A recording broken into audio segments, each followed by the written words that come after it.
Guys, so today I will be showing you how to do a fireproof balloon experiment. And so just some background. Heat is transferred to liquids very quickly. Gases, on the other hand, are much less conductive and therefore heat transfer occurs much slower. So today we're going to dive in and take advantage of that effect and make a fireproof balloon experiment. So the procedure and what we're going to be doing is filling up a balloon with air, just air, and then putting a flame under it and seeing what happens. And then repeating that, however, the other balloon will be filled with water. So I already have what we're going to need as far as materials. You're going to need 2 balloons.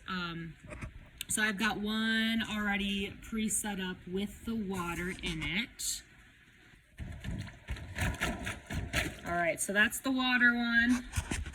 And we're gonna blow up the one with just air.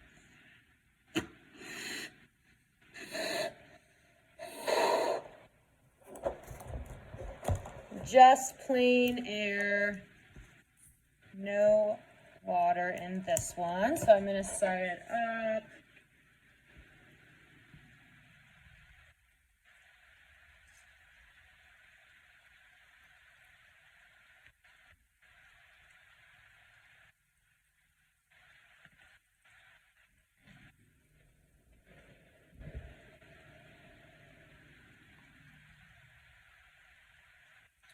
Alrighty, so now I've got my 2 balloons set up.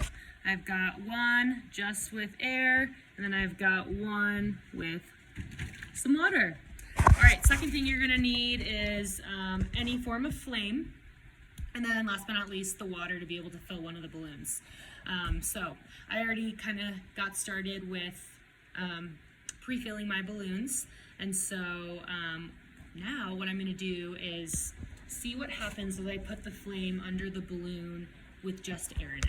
So let's see what happens. Let me just get a flame really quick.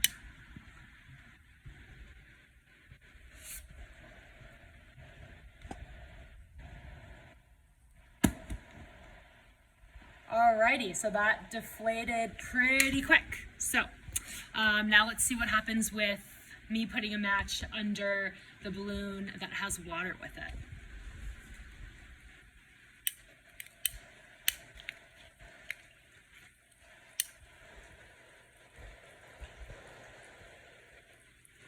I'm touching the balloon right now. Literally the flame is touching the balloon and nothing is happening.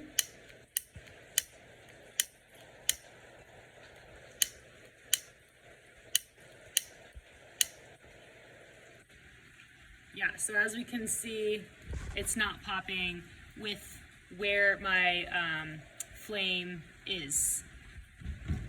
And so now what I'm gonna do is I'm just gonna relocate the flame and then see what happens. So I'm just gonna pop it a little. Oh. Well, that was a success.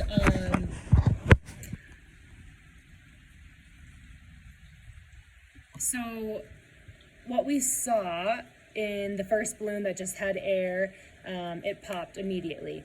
And then when we went to go and put the flame under the one that had water in it, it took a while, and my placement of where my match was right where the water is.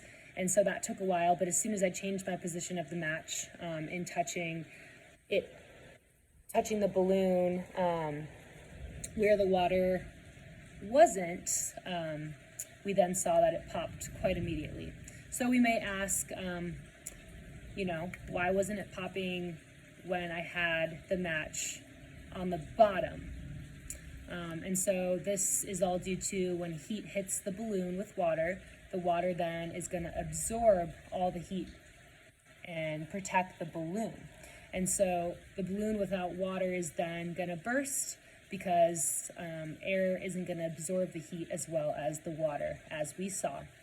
And so if I put the flame to a different part of the balloon, where if it is just air, it's just going to pop, as we saw. And so what this experiment shows is the different materials and how they have different heat capacities. So I would say my experiment was a success. So thank you, and have fun trying this out.